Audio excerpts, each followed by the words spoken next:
Unahin natin tong 2x2 plate.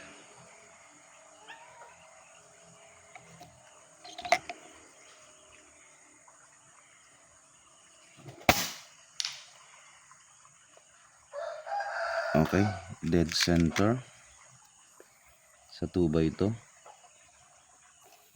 Punta tayo sa 1x1.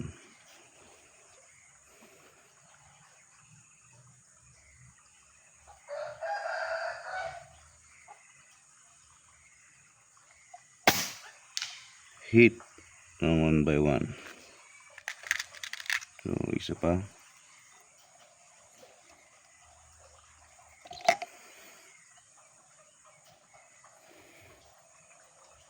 Medyo hitting 12 o'clock tayo.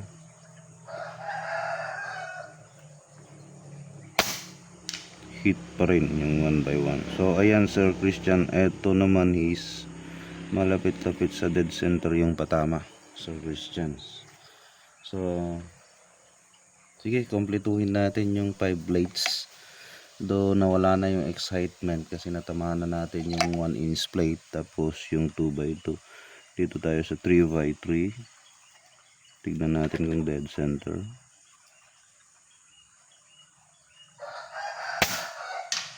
Uy, miss pa.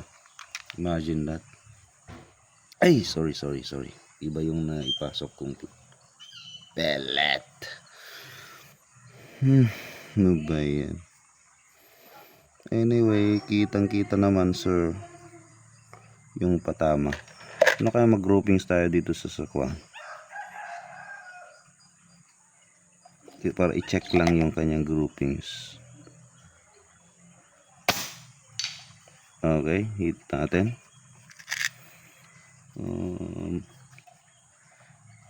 Narong tayo ng pagpasok ng pellet. Yung ginagamit natin pang chrono. Okay, 4x4.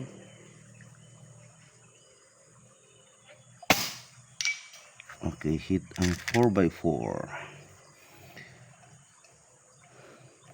Tapos punta tayo sa 5x5. Check na natin groupings dito. Okay, dead center. Isa pa. Hope nakikita dyan sa video.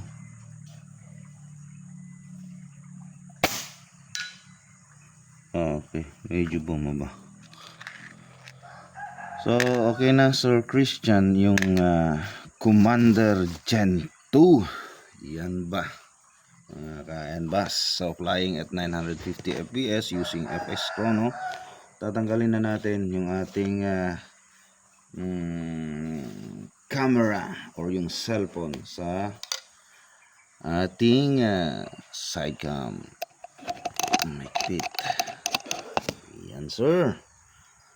Okay na Sir Christopher, pwede na nating ipadala. So napatunayan naman natin na nakaka-hit ng 1-inch plate sa 100 meters. So ano pa ba ang hanap natin? So sa 50 meters, very okay na okay. Sinubukan ko rin sa 25 meters. Parehong butas yung pinapasukan. So 50 meters or 51 meters natin, kaya yung maliit na bolt head. Kasi dito ako nag-tune. Dito ako sa 50 meters nag-tune kung ganyan kalayo yung focus natin or gusto nating goal na target, distance and size. Okay? So ayan sir. Okay na po inyong Commander Gen 2. At ito yung ginagamit natin mga ka-NBAS. Sir Joey. Di ba? So napulot ko dito kanina si Sir PLW kay Sir Robert. So ito yung mga pangunahing ginagamit yung mga patuka mga ka-NBAS. Okay, yung dalawang yan kay Sir Joey Silvestre at kay Sir Robert. So i-message ko naman, i-comment ko naman o i-reply ko naman kayo kung kanino or sino sila, or isa-send ko sa inyo yung link. Okay, Sir Christopher, ang inyong 003 Commander Gen 2 SN 2026-003. Ayan sir. Okay na Sir Christopher. Thank you.